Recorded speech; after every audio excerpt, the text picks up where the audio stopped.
तो दोस्तों आज मैं एक्सप्लेन करने वाला हूँ 2019 में आई मूवी आधे को। इसकी IMDb रेटिंग है 6.3 आउट ऑफ 10, जो कि ठीक ही है।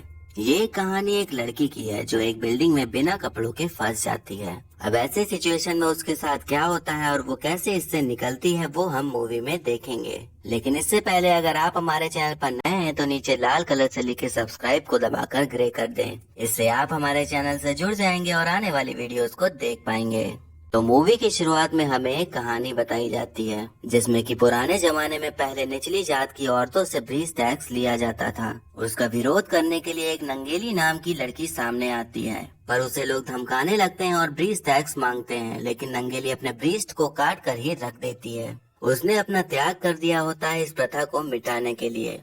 हमें इस कहानी से ये बताया जा रहा होता है कि जो आज हमें आजादी से जीने का हक मिला है उसके लिए कई लोगों ने अपनी जानें गंवाई हैं, तभी आजादी से हम जी पा रहे हैं। इसके बाद हमें एक आदमी को दिखाया जाता है जो कि रात के अंधेरे में अपने ऑफिस से घर जा रहा होता है। तभी उसके सामने काफी धुआं सा हो जाता है और उस धुएं में से एक लड़की निकलती है जिसने जोकर की कॉस्ट्यूम पहनी होती है। वो हैमर लेकर उसे मारने के लिए दौड़ती है तो आदमी डर के मारे वहाँ से भागने लगता है, बट वहाँ से भी एक आदमी आ जाता है। अब दोनों मिलकर उसको मारने के लिए दौड़ते हैं। फिर हमें पता चलता है कि वो सब एक प्रैंक होता है। ये लोग ऐसे ही सबके साथ सीरियस प्रैंक करते हैं। इस प्रैंक ग्रुप की लीडर होती है कामनी, जो कि एक चैनल के लिए ऐसे प्रैंक्स बनाती है ताकि उसकी TRP बढ़ सके।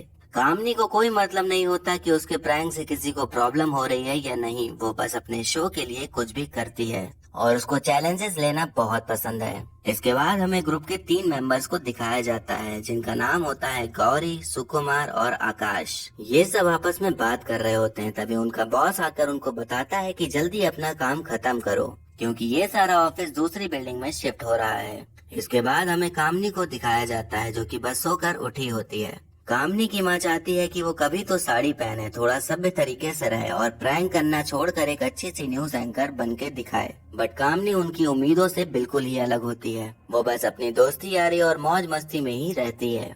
वो घर से निकलकर ऑफिस जाती है जहाँ वो जेनी से मिलती है। जेनी एक न्यूज एंकर होती है तो कामनी उसका मजाक उड़ाने लगती है कि तुम्हारा काम तो बहुत ही ज्यादा आसान है, कुछ करना ही नहीं पड़ता, बस बैठे बैठे न्यूज पढ़ते रहो। तभी जेनी कहती है कि जितना तुम्हें दिखता है उतना आसान भी नहीं होता, हमें सब कुछ ध्यान में देना पड़ता है और कहीं एक गड़बड़ी हो गई तो नौकरी गई। और फॉरेन्स में तो कई न्यूज चैनल्स है जहां एंकर्स बिकनी पहन के न्यूज रीड करती हैं, तो तुम्हें तो वही कर लेना चाहिए क्योंकि साड़ी पहन के तो तुमसे होगा नहीं। कामनी उसे ऐसा करने का चैलेंज करती है, बट जेनी जल्दी में होने की वजह से वहाँ से निकल जाती है। तभी न्यूज रीड करने का टाइम हो जाता है, पर जेनी कहीं भी नहीं मिल रही होती है तो उसका बॉस काफी गुस्सा कर रहा होता है। तब कामनी उसे न्यूज पढ़ने के लिए बोलती है। पहले तो बॉस मना करता है, बट काफी कहने पर मान जाता है। जब कामनी न्यूज रीड करती है तो वो काफी अच्छे से कर ले जाती है, जिसे देखकर सभी हैरान हो जाते हैं क्योंकि उसने ये पहली बार ही किया था। उसकी माँ भी उसकी न्यूज एंकरिंग देखकर काफी खुश हो जाती है।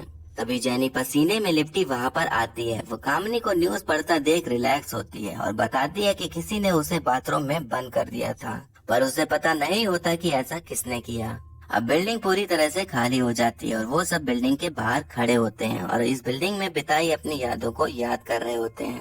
तभी गौरी के दिमाग में एक आइडिया आता है कि इतने सालों से हमने यहाँ पर काम किया है तो क्यों ना आज रात यहीं पे पार्टी की जाए। अब कामनी का बर्थडे होता है तो सब लोग मान भी जाते हैं। फिर सारे लोग वहाँ पर दारू पार्टी कर रहे होते हैं। तभी कामनी को उसके माँ का कॉल आता है तो कामनी कहती है कि वो कल सुबह तक घर आ जाएगी। तब उसकी माँ उसके ऊपर काफी गुस्सा करने लगती है क्योंकि उन्हें पता चल जाता है कि कामनी ने दारू पी रखी है। कामनी कहती है कि माँ, आपके लिए मैंने आज साड़ी पहनी और एंकरिंग भी की, जिसके लिए मुझे जेनी को बाथरूम में बंद करना पड़ा, लेकिन फिर भी आप खुश नहीं हैं। अब ये बात वहाँ पर सब लोग सुन लेते हैं कि कामनी ने ही जेनी को बाथरूम में बंद किया था। तब जेनी काफी गुस्सा होती है और पूछती है कि तुमने ऐसा क्यों किया। तब कामनी कहती है कि तुमने मुझे चैलेंज किया था और मुझे चैलेंजेस बहुत पसंद है। तब जेनी कहती है कि चैलेंज तो मैंने तुम्हें बिना कपड़ों के एंकरिंग करने को कहा था, लेकिन तुमने वो नहीं किया। तब कामनी वहीं पर कपड़े उतारते हुए एंकरिंग करना शुरू हो जाती है। ये देखकर जेनी को और भी गुस्सा आ जाता है और वो कामनी से लड़ने लग जाती है। तब सभी लोग को एकदम अजीब सा फील होना शुरू हो जाता है। उन सबको अलग ही विजन्स आने शुरू हो जाते हैं। कामनी उन लोगों से अलग बाथरूम में चली जाती है, उसे भी अजीब से विजन्स आ रहे होते हैं। अब जब सुबह होती है तो कामनी सोकर उठती है, लेकिन वो खुद को देखकर ही शॉक हो जाती है क्योंकि वो बिना कपड़ों के उसी बिल्डिंग में लेटी होती है। उसे कुछ भी समझ नहीं आता कि हुआ क्या है, तो वो रात के इंसिडेंट को याद करने लग जाती है। तो उसे ऐसा लगता है कि जेनी ने बदला लेने के लिए उसके साथ ऐसा किया है। अब वो पूरे ऑफिस में अपने कपड़े ढूंढने लग जाती है, पर उसे कहीं भी नहीं मिलते। उसको अपनी बॉडी को ढकने के लिए एक कागज का टुकड़ा तक नहीं मिलता। तभी उसे एक कांच का बड़ा सा टुकड़ा दिखता है, जिसे वो अपनी बॉडी को ढक कर छत पर जाती है, इस उम्मीद में कि उसे शायद अपने कपड़े वहाँ पर मिल जाएंगे, पर वहाँ पर उसे कुछ भी नहीं मिलता। उस बिल्डिंग के ठीक सामने वाले बिल्डिंग में काम कर रहे एम्प्लॉय की नजर उस बिल्डिंग में जाती है। उसे लगता है कि उस बिल्डिंग में जरूर कोई है, क्योंकि कामनी ने जो मिरर हाथ में पकड़ा हुआ था वो रिफ्लेक्ट कर रहा था। तभी कामनी के हाथ से डर के मारे वो मिरर छूट कर टूट जाता है। अब वो काफी हताश बैठी हुई थी और उसे प्यास लग रही थी, तो वो पानी पीने चली जाती है। अब वो एम्प्लॉय उस बिल्डिंग में एंटर करने लगता है, ये चेक करने के लिए कि वहाँ कोई वाकई में है या नहीं। जब कामनी को पता चलता है कि कोई बिल्डिंग में आ रहा है, तो वो वहाँ का डोर बंद कर देती है, क्योंकि वो वहाँ पर बिना कपड़ों के थी और वो रिस्क नहीं ले सकती थी कि आने वाला इंसान उसकी हेल्प करेगा या उसके ऐसे हालत होने का फायदा उठाएगा। वो एम्प्लॉय वहाँ पर आता है और काफी देर तक दरवाजा खटखटाता है, बट उसे कोई भी क्लू नहीं मिलता, तो वो वहाँ से वापस चला जाता है। अब कामनी को अपने फोन की घंटी सुनाई देती है। वो उसको फॉलो करते हुए उसे ढूंढ लेती है, जिसमें कि उसकी माँ का कॉल आ रहा होता है, बट वो उसे उठाती नहीं और न ही उसे वापस मिलाती है। वो अपने बॉयफ्रेंड दीपक को कॉल लगाती है, बट उसका बैलेंस लो था, इसीलिए कॉल नहीं लग पाती। वो कस्टमर केयर में कॉल करके अपना रिचार्ज करने को कहती है, बट वो प्रैंक कॉल समझकर फोन काट देते हैं। तब वहाँ उसे एक फूड डिलीवरी का पैम्पलेट मिलता है, जिसमें कि टोल फ्री नंबर लिखा होता है। वो उस पर कॉल करके फूड ऑर्डर कर देती है और रिक्वेस्ट करती है कि किसी डिलीवरी गर्ल को भेजें, बट उनके यहाँ डिलीवरी गर्ल अवेलेबल नहीं होती। बट फिर भी कामनी किसी को भी भेजने के लिए मान ही जाती है। अब कामनी अपनी सेफ्टी के लिए एक लोहे की रॉड पकड़ के डोर के पास खड़ी हो जाती है। जब डिलीवरी बॉय आता है तो वो डोर खोलती है, बट जैसे ही डोर खुलता है वो डिलीवरी बॉय वहीं पर अपने आप गिर जाता है और उसके सर से खून बह रहा होता है। कामनी जब उसे देखती है तो वो लड़का नहीं लड़की होती है। उसे समझ नहीं आता कि आखिर हुआ क्या है, बट वो उसकी चिंता किए बिना उसके कपड़े उतारने लगती है खुद पहनने के लिए। पर तभी उस लड़की को होश आ जाता है और वो कामनी के हाथ पकड़ लेती है, जिससे कि घबराहट में कामनी उसी रॉड से उसके सर पर मार देती है, जिससे कि वो बेहोश हो जाती है।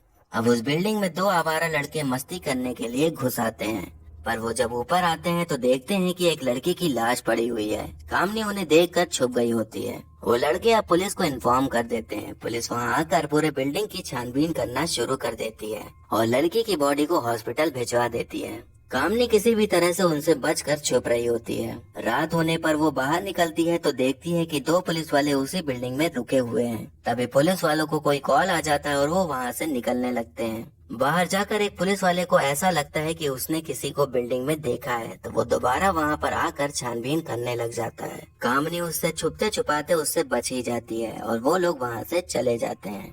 फिर अगली सुबह उसको उसके फ्रेंड सुकुमार का कॉल आता है। वो उसे हेल्प के लिए बोलती है, पर उसके दोस्त खुद ही मुसीबत में फंसे होते हैं। उस रात वो लोग जब पार्टी के बाद घर जा रहे होते हैं तो दारू के नशे में उन्होंने पुलिस से ही पंगा ले लिया था, इसीलिए वो लोग अब जेल में थे, तो चाहकर भी वो कामनी की हेल्प नहीं कर सकते थे। उधर कामनी के वापस न आने पर उसकी माँ काफी परेशान हो रही होती है। अब कामनी बाहर जाने का फैसला कर लेती है। वो डोर का नॉक कैसे भी खोल करके बाहर जाती है और डस्टबिन से कुछ पहनने के लिए ढूंढने लग जाती है, लेकिन तभी वहाँ के सारे कुत्ते उसे दौड़ा लेते हैं, तो वो डर के मारे वापस बिल्डिंग के बाथरूम में आकर छुप जाती है।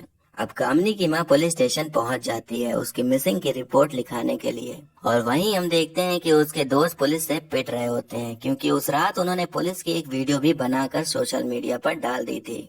कामनी को बाथरूम में टॉयलेट पेपर दिखता है, तो वो उसे अपने बॉडी पर लपेट लेती है और लोहे की रॉड लेकर बाहर निकल पड़ती है। उसे देखकर सारे कुत्ते फौरन भाग जाते हैं। वो बाहर जाना चाहती है पर बारिश की वजह से नहीं जा सकती, क्योंकि उससे टॉयलेट पेपर तुरंत खत्म हो जाता है। इसीलिए वो वहाँ लगी पुलिस की स्ट्रिप्स अपने ऊपर लपेटकर बाहर जाती है। वो देखती है कि वहाँ से एक इंसान गुजर रहा होता है, तो वो उससे हेल्प मांगती है। वो इंसान उसे कपड़े दे देता है। तब कामनी देखती है कि ये वही लड़की होती है जो फूड डिलीवरी करने आई हुई थी।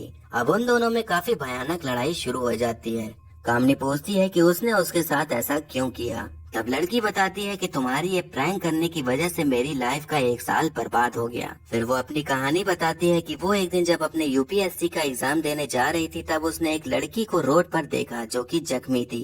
वो उसकी हेल्प करने के लिए रुक गई और उसको हॉस्पिटल पहुंचाने के लिए पूरी कोशिश करने लग गई। लेकिन तब उसे पता चलता है कि वो सब एक प्रैंक चल रहा था और प्रैंक करने वाली कोई और नहीं, कामनी ही थी। उनके इस प्रैंक से उसका यूपीएससी का एग्जाम छूट गया और उसके 1 साल की पूरी मेहनत बर्बाद हो गई। तब कामनी कहती है कि बस एग्जाम छूट जाने से तुमने इतना सब कर डाला।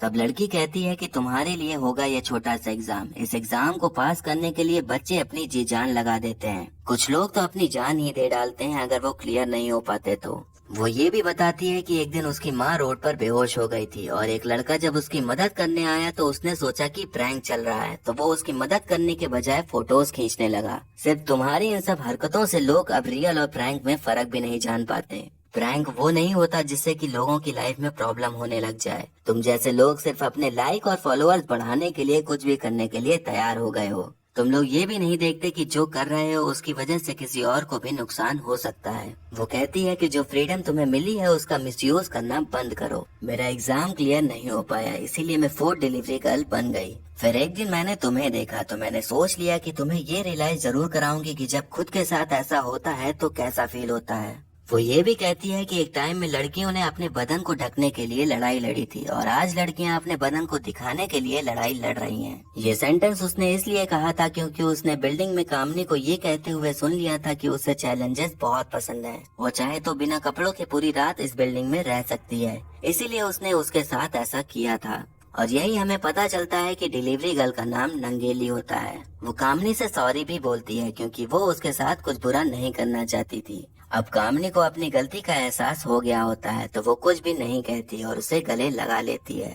अब हम कुछ टाइम बाद का सीन देखते हैं जहां अब कामनी प्रैंक शो के बजाय स्टिंग ऑपरेशन करना शुरू कर दिया है और वहीं नंगेली अपनी यूपीएससी की पढ़ाई में बिजी हो जाती है और यहीं पर मूवी खत्म हो जाती है। तो दोस्तों, आपने देखा कि आज की लाइफ में हर इंसान हंसी मजाक में अपना लेवल गिराता जा रहा है। वो कुछ चंद लाइक्स और फॉलोअर्स के चक्कर में हर गिरी से गिरी हरकतें करने लग गया है। के नाम की बात करें तो इसका हिंदी मतलब होता है कपड़ा, मीन्स क्लोथ्स, जो कि हमें बदन ढकने के काम आते हैं। लेकिन आज के टाइम में वो अब फैशन बन चुके हैं और लोग अब कपड़े पहनने के बजाय उतारना ज्यादा पसंद करते हैं। आप उस बात से भी एग्री कर सकते हैं कि पहले लड़कियों ने अपने बदन ढकने के लिए लड़ाई लड़ी और अब दिखाने के लिए लड़ाई लड़ रही हैं। मतलब कल तक जो फ्रीडम का रीजन था वो आज घुटन बन गया है। आप इस बात से कितना एग्री करते हैं ये हमें कमेंट करके जरूर बताइएगा। और अब मुझे अगली कौन सी मूवी एक्सप्लेन करनी चाहिए ये भी आप बता सकते हैं।